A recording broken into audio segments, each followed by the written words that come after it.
Welcome How's back that to on the screen? Conflicts of Interest. This is episode 641. I'm the host of the show, Kyle Anzalone. Today, joined by co-host Connor Freeman. Connor, how's it going? Doing very well, Kyle. How are you? Doing well, Connor. Just want to remind everyone that at the Institute, we right now are holding our summer fundraiser and have matching funds. So if you'd like to help us out, head on over to the Institute and make a donation today. Connor, we have a lot of news to get into for today's show, so I'm going to jump right into it. The first story up here is Israel to send delegation to hostage deal talks with Netanyahu's new demands. So the Israeli Prime Minister Benjamin Netanyahu is sending a delegation for a new round of hostage deal negotiations this Monday, his office announced on Sunday. The Times of Israel reported Friday that the Israeli negotiators were adding clauses to a ceasefire proposal to include new demands from Netanyahu before attending any more talks. Israeli negotiators skipped hostage deal talks last week, reportedly frustrated with U.S. officials. The clauses include demands Netanyahu made publicly in what was seen as an effort to sabotage the chances of a deal with Hamas. The public demands came after Hamas made significant concessions and agreed to vague language that the Israelis didn't think would committed to a permanent ceasefire. Netanyahu's new demands include Israel maintaining control of the Gaza-Egypt border, known as the Philadelphia Corridor. He added that the coordination after Egypt had previously agreed to build a U.S.-funded underground wall to prevent weapons smuggling to Hamas. The Prime Minister is also calling for any deal to prevent armed men from entering northern Gaza, which will require an Israeli screening mechanism, which Israel had previously agreed to in negotiations, that it will allow unrestricted movement of Palestinians to the north, but Netanyahu reversed that concession. And of course, Connor, the problem isn't here that Hamas wants to move a bunch of armed men from south to northern Gaza, but rather just in the past, Israel has used these checkpoints or screening areas to round up essentially all the Palestinian men, boys, even those as young as 12 that look older men who, look of able-bodied, and they, kind of throw them in these torture prisons for a few months and really cripple them and just devastate them psychologically and physically with the torture and neglect, medical neglect, food deprivation, things like that they're under during that time. So that's why I think Netanyahu is really pressing to have the checkpoints and why Hamas is so firmly against them. The Mossad director, which is the head of Israeli intelligence, said and he is in charge of the negotiations, has said that Netanyahu's demands may thwart a deal. Restarting hostage negotiations on Thursday means they will begin after Netanyahu's address a joint session in Congress, which is scheduled for Wednesday. He is also set to meet with President Biden during his trip to Washington, and an Israeli source told the Times of Israel that Biden dropping out of the presidential race won't impact those plans. Israeli sources have told media that they thought Netanyahu would make sure there was no hostage deal with Hamas before his trip to Washington. He could try out to hold out until November in hopes that former President Trump is elected. Netanyahu is under increasing political pressure to deal with Hamas, including from the Israeli military. According to the Israeli news outlet Walla, Israeli Defense Forces Chief of Staff Herzi Halevi called for Netanyahu to reach an agreement with Hamas during the Security Cabinet meeting last week. The head of the IDF and other military officials see a deal as the best way to secure the release of hostages and want to give Israeli forces a rest, but don't seek a permanent ceasefire. According to Walla, Halevi told Netanyahu there would be nothing preventing Israel from returning to the fighting in Gaza, but what is important is to reach an agreement now. Connor, I want to hand it over to you to go through some articles here. Yeah, absolutely. So we've got some Iran news. I've actually got some good news today on some positive diplomatic developments in the Middle East, surprisingly, given the genocide taking place in Gaza and the recent escalation with Israel bombing Yemen over the weekend. But the first story here is from Jason Ditz on July 19th. Blinken supports restoring Iran nuclear deals. So Jason writes, in the latest pro forma statement on Iran's civilian nuclear program, Secretary of State Antony Blinken says he believes the U.S. should return to the JCPOA, the 2015 Iran nuclear deal that originally included the P5+1 membership. It's the 5 permanent Security Council members of the UN plus Germany. His comments followed the recent election in Iran of reformist President Masoud Pezeshkian, and talk of ending Iranian isolation. So return to the JCPOA might be a strong step in that direction. This isn't the first time Blinken has talked up the JCPOA, which the U.S. withdrew from under Donald Trump in May of 2018, unilaterally and illegally. During the Davos 2024 World Forum, the Secretary of State declared the withdrawal from the deal to be a, quote, big mistake, noting the U.S. no longer has the agreements it needs. The JCPOA was negotiated under the Obama administration. The deal was somewhat complicated in nature, but the broad strokes were that in return for sanctions relief, Tehran agreed to a level of oversight on its civilian nuclear program with the IAEA that no nation had ever agreed to. The sanctions relief, by and large, never came about, as the U.S. did not ease sanctions as the deal stipulated. The U.S. further threatened the other P5+1 nations to prevent them from following through with sanctions relief. Efforts to try to salvage the deal were derailed when the Trump administration withdrew from it entirely. In trying to force the remaining parties to come to the table to negotiate a settlement, Iran withdrew from some of the voluntary safeguards and increased its enrichment of uranium to higher levels. And this particularly came after some Israeli assassinations of one of their top scientists, Mohsen Fakhrizadeh, back in the end of the Trump administration, November of 2020, and then as well as once the Biden administration agreed to indirect talks in the beginning of 2021 in April, they caused a huge explosion at the Natanz nuclear facility, which is their main center for building centrifuges. It's in Isfahan. And so after that, they started increasing uranium from the 20% after the assassination of Fakhrizadeh and then up to 60%, but they've pledged never to exceed that limit. You need at least 90% for weapons-grade uranium, and they've held to that pledge since 2021.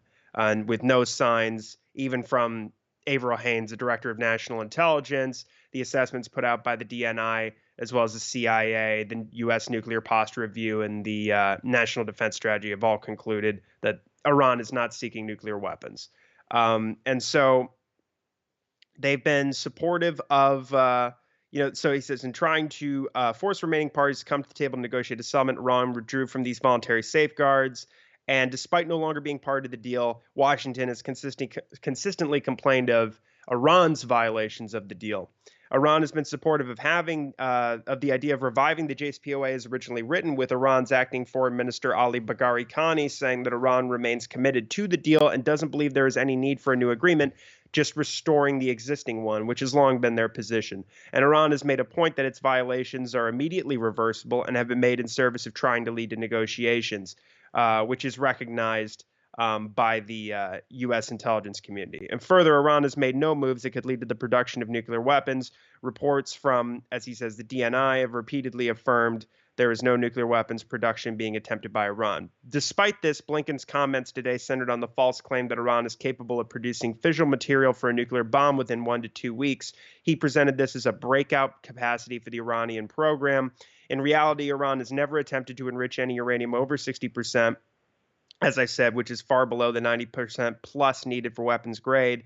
Blinken's scaremongering centers on the belief that Iran has absolute control of its enrichment technology and could reconfigure its centrifuges to weapons grade levels on a whim. Even if Iran enriched enough uranium to produce a bomb, it would then need to produce a weapon, test the weapon, and then work on miniaturization to produce a deliverable weapon. There is no timetable for how long that process would take, which is not even relevant because Iran isn't attempting to do all this. It's ironic that Blinken is making these kinds of statements now in basically the fourth quarter of the election season. So he spent 4 years with the Iran policy more or less on autopilot. It's been arguably more aggressive and more hostile than the Trump policy, if only because they expanded sanctions really, I mean, the indirect negotiations that took place in Vienna went on for the better part of probably a year or a year and a half. They got nowhere, mostly because of U.S. obstinance and Israeli pressure. And then during that time, the U.S. was attempting to expand the Abraham Accords deals, which are basically a fig leaf for a NATO-style coalition built up around with Israel and the Gulf states, encircling Iran for a future war. And obviously, this played a role in the October 7th attacks because they were basically normalizing Israeli apartheid and the indefinite occupation and ethnic cleansing of the Palestinians. And so they weren't able to expand the accords. They did expand sanctions on Iran, and Israel was carrying out numerous attacks on Iran's civilian nuclear program, which could, of course, cause some, unbelievable environmental catastrophes. And they were also carrying out a lot of assassinations in Iran during that time as well. And I mean, we've seen major escalations just since October 7th largely because of the U.S. policy, where we have the Israelis feeling like they have a complete blank check to start a war with Iran, because frankly, that was explicitly what was stated by top officials in the Biden administration, which, as Trita Parsi points out, was frankly, a much more hawkish position than even Donald Trump's administration, or certainly Barack Obama or George W. Bush. And so we see brazen moves by the Israelis, like bombing the Iranian consulate in Damascus and killing top generals. And then, of course, the response from Iran with its drone and missile attack on Israel proper, which is the first time that's ever happened. And, they're holding some indirect talks. The U.S. and Iran are in Oman to try and prevent an all-out escalation of the war as the genocide is ongoing in Gaza. And we see Israel expanding its war towards Lebanon and now Yemen, and of course bombing Syria throughout this whole time. But they have this new president who's going to be sworn in here soon. He wants to re-engage the U.S. in direct talks, cut out all the intermediaries, and just get straight to the table together. He was supported by Javad Zarif, the former foreign minister under the Rouhani government who negotiated the JCPOA. And so there's every reason for the U.S. to come back to the negotiating table and bring itself back into compliance with the JCPOA, which has always been the issue since the Biden administration took office. And so, I mean, Blinken, he's obviously just, I don't know, there's nothing really to make of his statements here, except for the fact that I suppose you could say he's conceding that without admitting it, that the Biden administration's policy has been completely wrongheaded and has made the situation only worse ever since Trump left office. What's really interesting is the attempted isolation of Iran has completely failed. I mean, there's a wonderful piece at the Libertarian Institute right now by Ted Snyder called "The U.S. Continues to Undermine Its Own Interests in Iran." And it's all about how, especially since Biden took office and has taken this even more hostile position on Iran than his predecessor, Iran has joined BRICS. They've joined the Shanghai Cooperation Organization. Obviously, there was the major breakthrough peace deal, a real peace deal, not like the Abraham Accords phony peace deals, that was brokered by the Chinese between Saudi Arabia and Iran in March of 2023. They normalized relations. And Iran had already normalized relations with the United Arab Emirates as well as Kuwait. And now they're set to resume ties and normalize relations with Bahrain soon. And that deal is, and Ted talks about this in his article, has been brokered by the Russians. So we're seeing once again, when it comes to war and committing genocide against some of the poorest, most defenseless populations in the Middle East, the U.S. is, they've got that totally down. Like, they're the best at it. But when it comes to making real peace deals and increasing prosperity and reintegrating, countries that have been at war, who have suffered severe economic damage like Syria back into the fold, and creating, business deals that everybody, benefits from, really the Chinese are playing a more vital role, a much more vital role. And the Russians seem to be able to, as we see between Turkey and Syria, they're able to broker some very important talks between people who've been at war in these past years when America has been leading the charge really against Iran and its allies, fueling the dirty war, backing Al-Qaeda in Syria and getting 500,000 people killed. But now we do see that Iran is emerging from that and has been over the last couple of years, especially. And so, this story up at the cradle today: Iran resumes diplomatic ties with Sudan after 8-year break. Sudan and Iran have exchanged ambassadors after an 8-year break in diplomatic relations. Al Jazeera reported this today, July 22nd. Sudan's de facto leader, Army Chief Abdel Fattah al-Burhan, received Hassan Shah Hosseini, the new Iranian ambassador in the Red Sea city of Port Sudan on Sunday. Abdulaziz Hassan Saleh, Sudan's new ambassador to Iran, arrived in Tehran the same day. The Foreign Ministry Undersecretary Hussein Al-Amin said this is the beginning of a new phase in the course of bilateral relations between the two countries.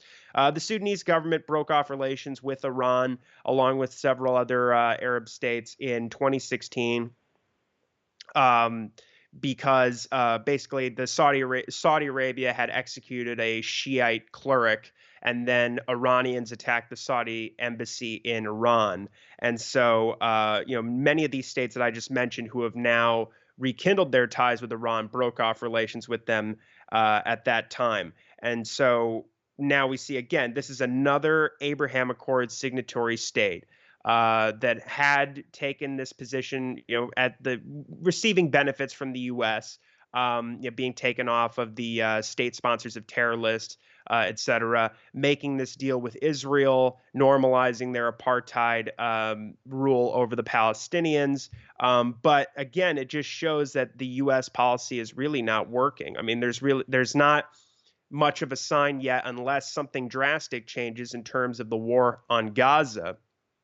We're not going to see this pipe dream of the Americans that they're going to be able to broker some sort of a normalization deal between Riyadh and Tel Aviv and open the door to Israel's ability to ingratiate itself with the wider Muslim world.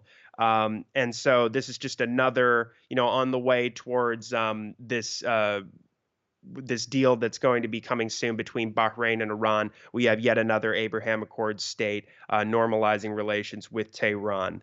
Of course, Sudan has been at war with the rapid deployment forces, and since last year, really, and about, I guess, 150,000 people have been dead. Some of the estimates say the rapid support forces, which are backed by the UAE. And then the Sudanese government is backed by Saudi Arabia. So we see, U.S. allies backing major wars and getting, I guess 11 million people have been displaced in this conflict. And so, to pretend that Iran, as we always hear from our officials, is the source of all the problems in the Middle East, it's not exactly true. But nevertheless, we do see here that there is an opportunity for peace if the Americans just don't get in the way of it. And so I think one of the more interesting aspects of this, and we're going to get into this next story about Syria beginning to normalize its relations potentially with the European Union, is that as the Trump administration is set to take office here after the election in November, they really are seemingly coming into a region here with outdated ideas. They think they're really, if you listen to J.D. Vance, he is married to this idea of turning the Abraham Accords into that NATO-style alliance that I mentioned earlier and preparing for a war with Iran. In fact, that's his argument for, we need to finish the job in Gaza so we can prepare for war with Iran. And that is, really not where the direction of even U.S. allies and partners policies are right now. It's much more beneficial for them to seek peace. We know that when the U.S. and the U.K. Scrambled their fighter jets to shoot down Iranian missiles and drones when they responded to that attack on the consulate, even if they flew off from bases in Saudi Arabia and Kuwait, it was there's a great piece in the Middle East Eye that came out at the time where they said basically that these states had scrutinized their basing agreements to make sure that if the U.S. was to launch a retaliatory strike on Iran for if things got out of hand, they were not to do that from their bases because they don't want war. They want increased economic cooperation. And, I don't think the Donald Trump administration, and certainly not the neocon hawks he's almost certain to fill his cabinet with, are aware that this is actually what's taking place right now, and I don't think they're going to be able to reverse it. I think it's going to be very unpopular, the same way I think really the Biden administration's policies in the Middle East have been. Okay, so this next story: review of EU-Syria relations on the table. This is from the Cradle again, July 22nd. The EU is considering reevaluating its engagement with the Syrian government. This is from the Financial Times today.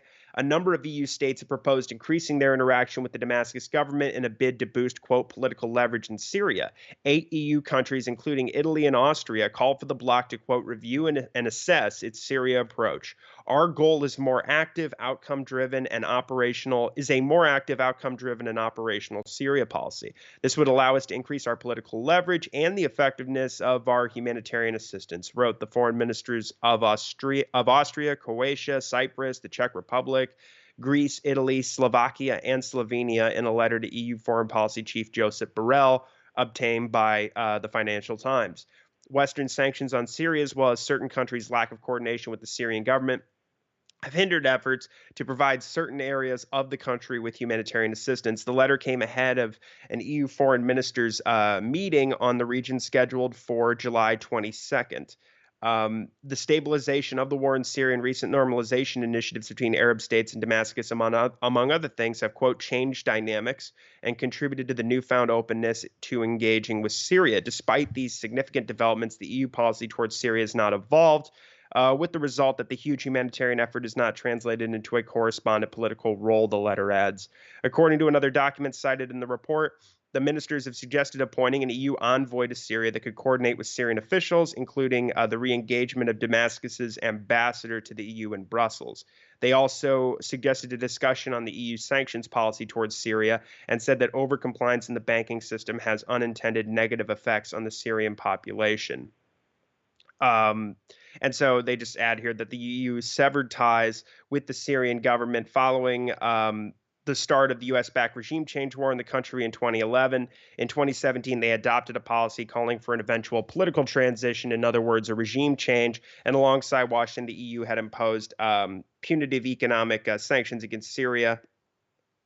And of course, this idea that, well, these are unintended consequences that are harming the civilian population. They're not unintended at all. The U.S. under Donald Trump imposed one of the harshest sanctions regimes in history on Syria, namely under the Caesar Act, which deliberately targets the construction and engineering sectors of that country, and prevent really any individual or entity of any nationality from doing business and helping them rebuild after all these years of the dirty war backed by the CIA and Israel and Saudi Arabia and Qatar and the British and the French, which, as I said, killed 500,000 people, led to the formation of the Islamic State Caliphate in eastern Syria and western Iraq.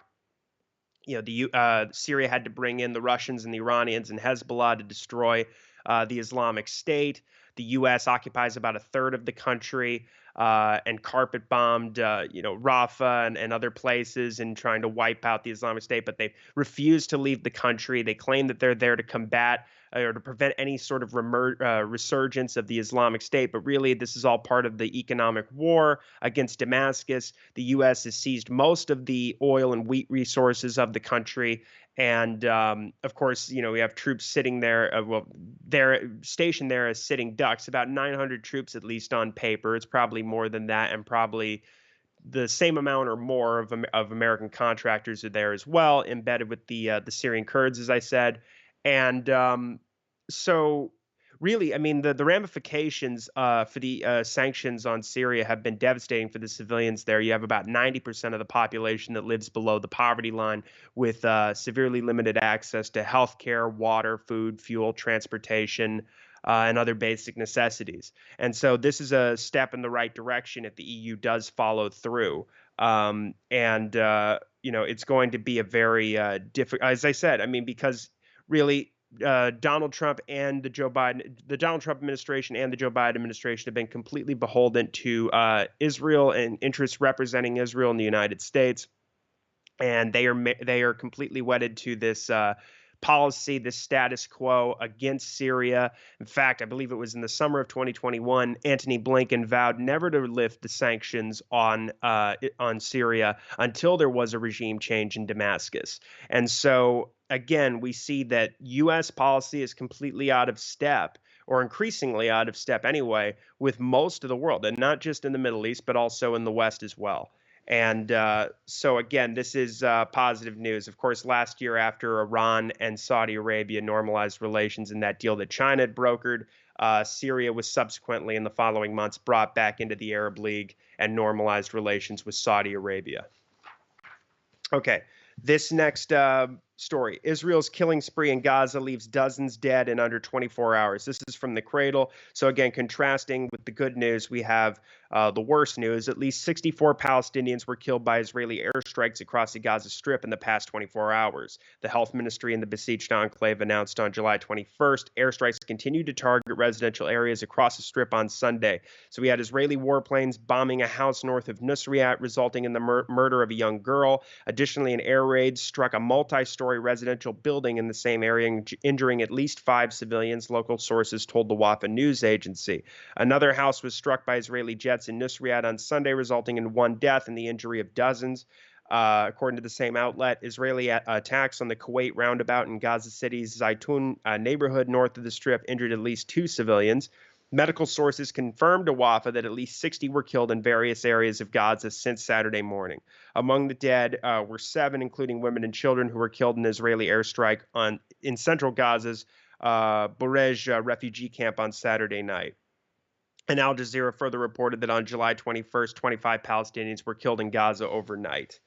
And we have the Al Jazeera correspondent stating that the situation is horrifying, even in the hospitals they go to when they are injured. In Deir al-Balaz Al-Aqsa Hospital, there are not enough beds, so injured people are lying on the floor. There are also no medical supplies in the facility. Since the strike that killed 90 civilians and injured hundreds of southern Gaza's Al-Mawasi on July 13th, that's the coastal tent camp, Tel Aviv has stepped up its indiscriminate killing of Palestinians. And of course, the Biden administration has made a big show of the political stunt of holding off on 1 shipment of 2,000-pound bombs, even though since October 7th, the U.S. has transferred about 14,000 2,000-pound bombs to the Israelis. And on the Al-Mawasi camp, they dropped, according to Israeli sources speaking to Axios, they dropped 5 2,000-pound bombs on a tent camp, killing about 90 people, and mostly women and children. So, this is all leading up to Netanyahu's speech to Congress later and meeting with Biden this week.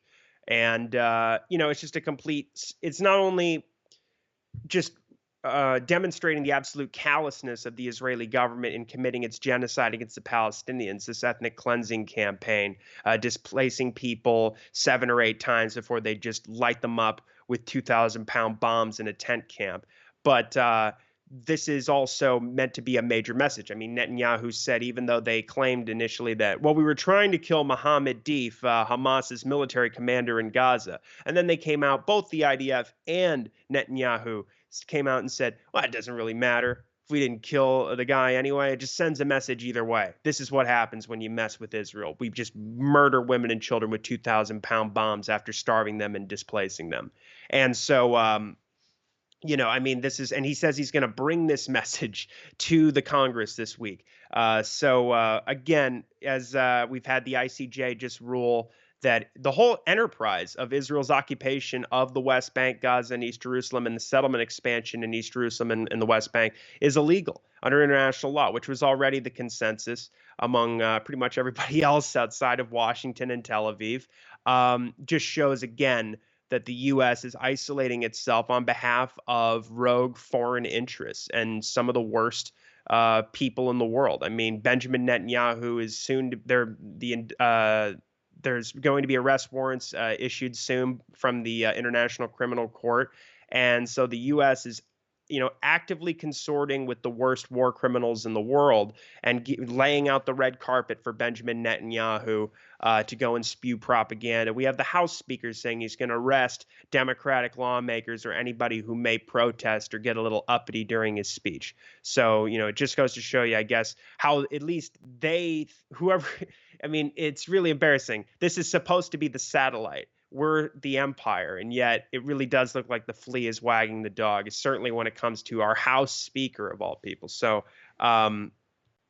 yeah, I mean, just absolutely disgraceful behavior on display from the American ruling class, as usual. So now we have this story. The Israeli settlers are beating up, brutalizing American activists in the West Bank. Israeli settlers attack and injure Palestinians, U.S. activists in Occupy West Bank. I'm sure this will come up. And I'm just kidding. I wish our Congress would talk about this. The Israelis have killed American citizens since this war started, Palestinian American citizens in the West Bank, and barely, any grumbles have been expressed by anybody with power here. So this is July 21st. A Palestinian citizen and several foreign activists, including U.S. citizens, were injured on July 21st following an assault by Israeli Jewish settlers in the town of Kusra, located south of the city of Nablus in the occupied West Bank. Wafa reported that, according to local sources, a group of settlers attacked the activists with batons and stones while they were working to plow and clear weeds from village lands. Palestinian Red Crescent Society said its medics transferred 2 U.S. citizens to the hospital after they were assaulted. Jewish settlers have become increasingly bold in confiscating Palestinian land and establishing farming outposts, which are illegal not only under international law, but even under Israeli law. And Smotrich has bragged about this, about how they use the farming outposts to really ethnically cleanse Palestinians and take control of their land. And it's something that he wholeheartedly endorses. And of course, he's virtually the governor of the West Bank, given his special position in the defense ministry. And this is, the policy. And so the death toll in the West Bank has gone up to 578 now. And there's been, the UN says there's been more than 1,000 settler attacks in the 9 months of the war, so averaging 4 attacks per day. And we've seen the settlers kill about 10 Palestinians during that time. A lot of this in the mainstream media sort of gets pinned on the settlers, but obviously the vast majority of Palestinians who've been killed in the West Bank since this war started have been killed by the IDF themselves. And they've been really escalating the airstrikes on the West Bank, which is something we hadn't seen for 15 years until the raid on Jenin in July of 2023. And things only appear to be getting worse. And of course, Smotrich is saying that Netanyahu should go ahead and annex the whole West Bank, which would take a whole other, Nakba, brutal ethnic cleansing campaign. Probably not. I mean, I don't know how it probably couldn't be carried out with the level of air power we've seen in Gaza, but we could see a massive number of deaths take place in the West Bank. And that's really the next shoe to drop, besides the escalations between Israel and Hezbollah. They really do appear to be many elements of the Netanyahu coalition appear to be committed to taking this war to the West Bank once they're finished with Gaza. And so, this is just more evidence. And we're not going to hear a word from the Biden administration, I'm sure, about these U.S. citizens who had the photos, at least of one of the activists, were just disgusting. I mean, massive injuries to his head. Huge bumps, and looked like his face was deformed. And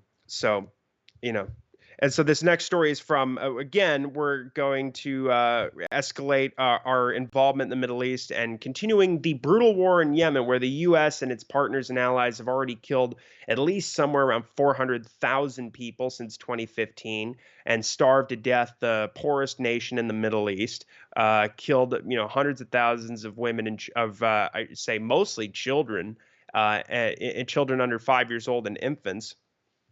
And now we have Eric Kurilla, the head of CENTCOM, who's always been a huge booster of this policy that was outlined by the Israeli Defense Ministry of turning the Abraham Accords into this, like I say, this military alliance with the U.S. sort of Gulf dictatorship satellites there with the Israelis, and to encircle Iran and go to war there. And he was always keen on using the Houthis as really the the casus belli, their attacks on Saudi and Emirati oil facilities, which were really escalating at the beginning of 2022 as a result of Biden backing some of the worst bombing in the country in years.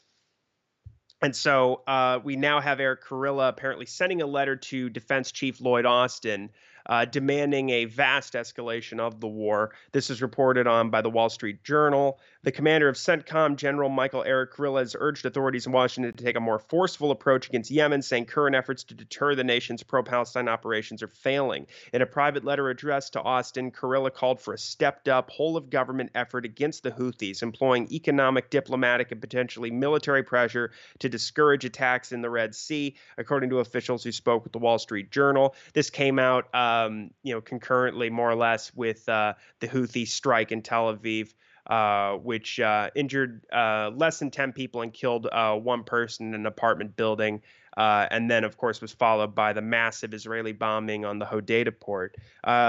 So a defense official told the Journal many people found the tone of the memo shocking. U.S. service members will die if we continue going this way.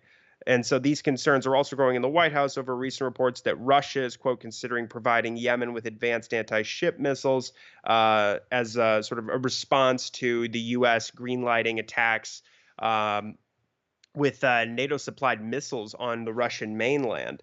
But according to the Middle East Eye, Putin was dissuaded from this idea by the Crown Prince of Saudi Arabia, Mohammed bin Salman. News of Kurilla's letter to Austin came, as I said, at the same time with this Israeli bombing of Yemen. And so, again, we see the fact that because of Israel's war and because Netanyahu must stay in power, he's doing everything he can to sabotage any kind of a peace deal with Hamas.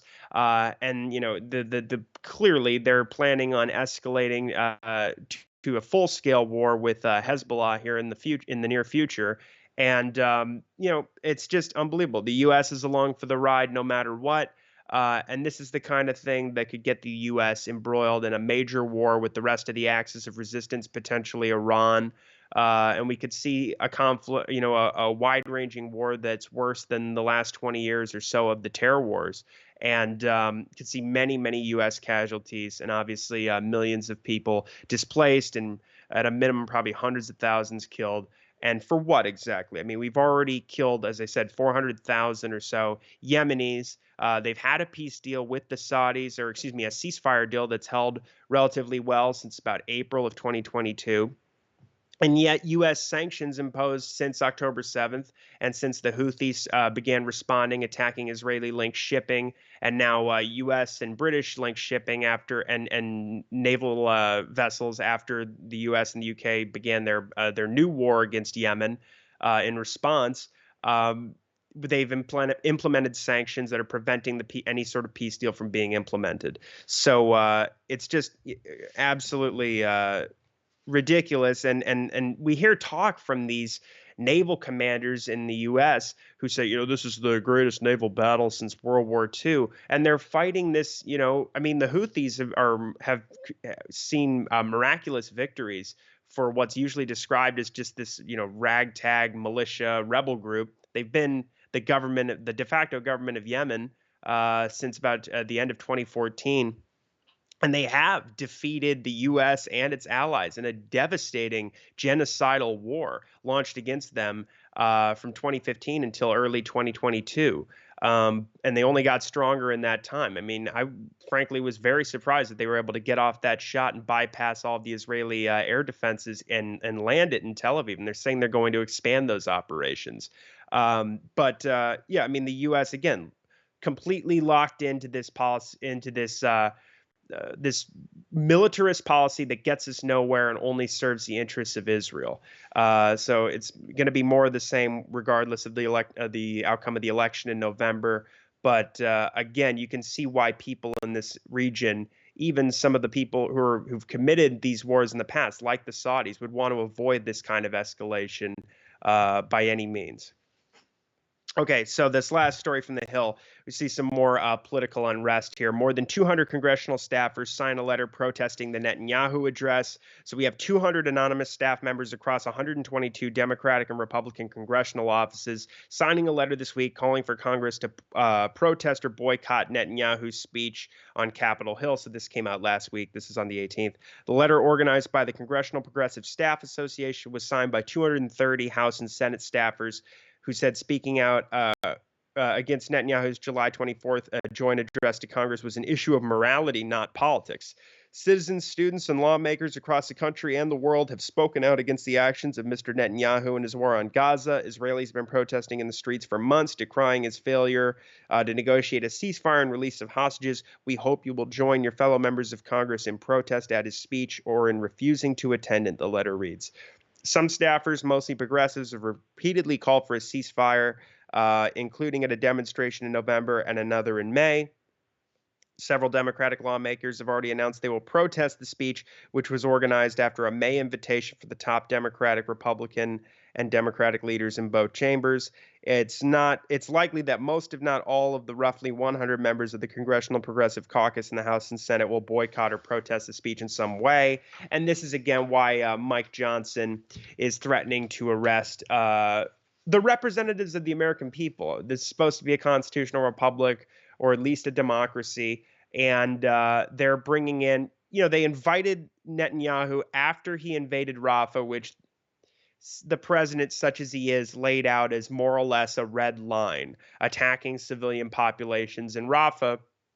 And what he did was he went in there, unless there was a plan that accounted for the civilians, the massive numbers of civilians, more than 1 million that would be displaced in the event of an invasion of Rafah. And what they did instead was they seized the border crossing with Egypt, cut off that vital channel for aid, and then proceeded to massacre and displace more than 1 million Palestinians.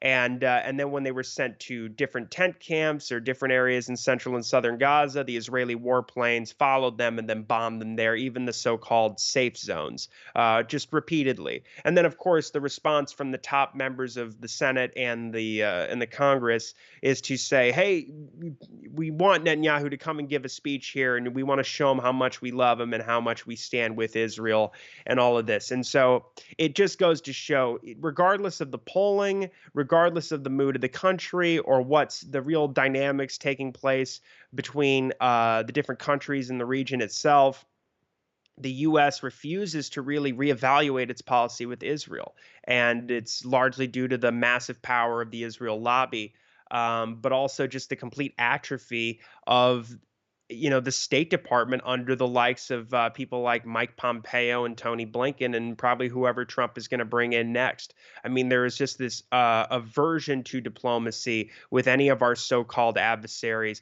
and we absolutely oppose anybody else coming up with an alternative to war or sanctions. And so I'm sure we're going to see some beef between the U.S. and the EU, or at least over this discussion about normalizing ties or moving toward that end with Syria.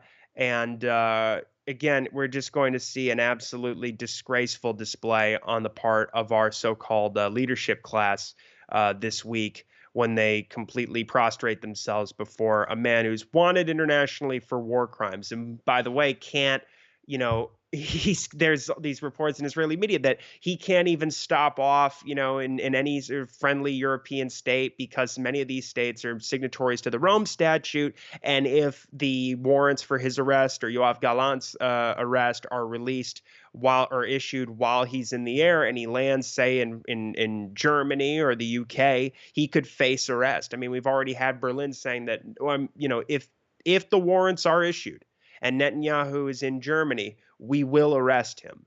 So, I mean, these are very interesting developments, but Netanyahu knows that. So he said, I'm going to just take a direct flight over the Atlantic and just go straight to Washington to avoid any kind of a situation like that. And this is who we are, palling around with and saying is our greatest ally. As Mike Johnson says, it's a founding principle, our support for Israel's apartheid state. And their ethnic cleansing campaign of the Palestinians, no matter how many people they kill, no matter how many people they displace, and in front of the whole world. And that's not even to say anything. We always hear from the Republicans, oh, what about all the immigration? There are all these terrorists coming through and hyping up that threat.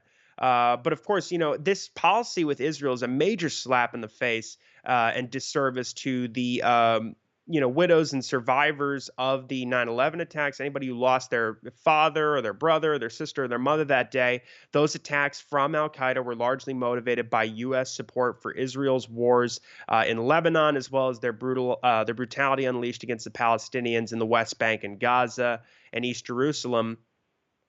And of course, this war is far worse than anything we saw back then. I mean, this is an outright genocide being committed against the Palestinians, and we see the constant bombing daily of Lebanon. And this is the kind of thing that could bring severe blowback that could imperil the American people and our troops overseas. But they claim they want to protect us. They claim they care and want to support the troops. And it's all just a lie. This is all about the military industrial complex and continuing to bow down before the Israel lobby. There should be a change, but given the way things are going, it doesn't look like it's going to happen anytime soon. But it will be interesting to see what happens here, at least on the congressional floor during this address, if they're really going to have these sergeant at arms arrest Democratic politicians. I really think that I don't really see the squad doing anything drastic during these talks. During Netanyahu's speech. I think they're probably just blowhards, but I don't know. Maybe we'll see them do something commendable for once. So, but again, just absolutely abhorrent display from our ruling class.